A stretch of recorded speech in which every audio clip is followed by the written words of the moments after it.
So October 2024, I started building a Christmas card. I did one last year. This year I decided to do snowflakes.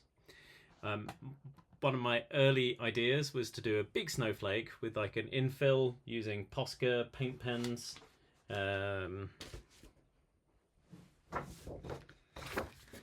So I did some like demo sketches here of what I could do with the Posca paint pen and how close I could get it together. It wasn't really quite fine enough for my liking, but I quite like the idea of being able to do a snowflakey shape a bit like this.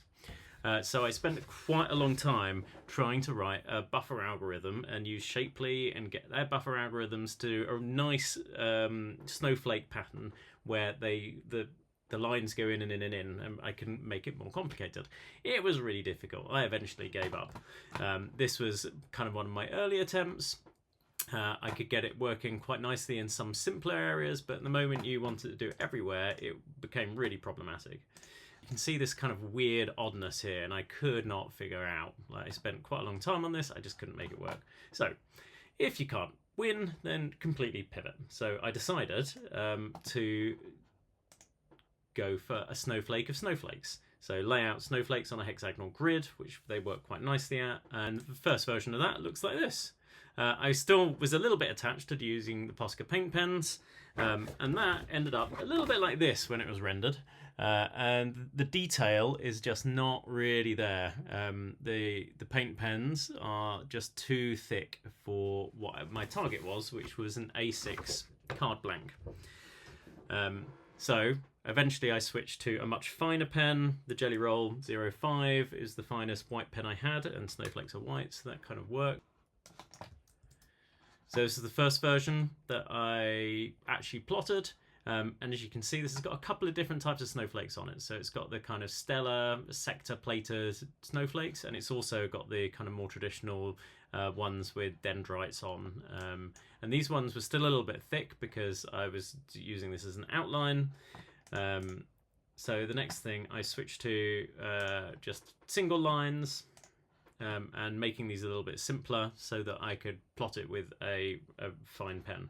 This was my first like actual final design, if you like, and then I started adding stuff in the background as well so that it was a little bit more of a holistic design. As you can see, these ones here, they're not very well distributed. They all line up in quite regular patterns, so I spent quite a little bit of time trying to randomize that. Final design looks a bit like this, and some of these you'll notice, like this one here, it's kind of twisted a little bit, so it looks a little bit 3D. Not sure that works particularly well, but that's how it landed, so that's what I've stuck with. In terms of code, it's a relatively simple sketch, I think. It's just using VSketch in Python. The main draw is kind of setting up a triangular grid. So that's basically getting all the points on a triangular grid within an area. And then for each of those grid points, checking whether it's inside a star, and if it is, we plot it. And we'll randomly choose in Draw a Star whether we have a dendrite type or a sector one. And then we'll draw one of the two and we'll add that into the mix.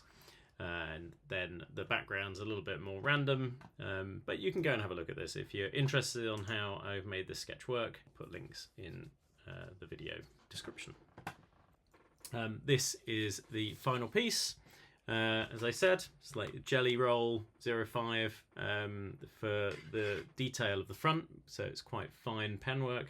And then all of the other ones, I used a glitter pen with clear ink. So if you look at it straight on, you can barely see that there's anything there at all. But if you twist it into the light, then you can see all of them. I've been pretty pleased with this. I've plotted about 60 or 70 to give to family and friends. And they take a long time. The plot time is around about 40 minutes, I think, for 4 cards. So I do 4 A6 cards on my A3 plotter. But I've just been kind of doing it during my work day. Every time one finishes, I go over and start another one. There's a little bit of a failure rate, quite a lot, because it's such a fine pen that out of all of the Jelly Roll ones, they're normally pretty consistent. The 0.5 doesn't seem to be as consistent. I've tried a few different things. Having a little bit more pressure does seem to help. I have a failure rate of about 1 in 4. But that's kind of a reasonable yield, and I've given up trying to do anything about it. So that's been really fun. I've enjoyed doing it, and I'm looking forward to coming back and doing another one in 2025.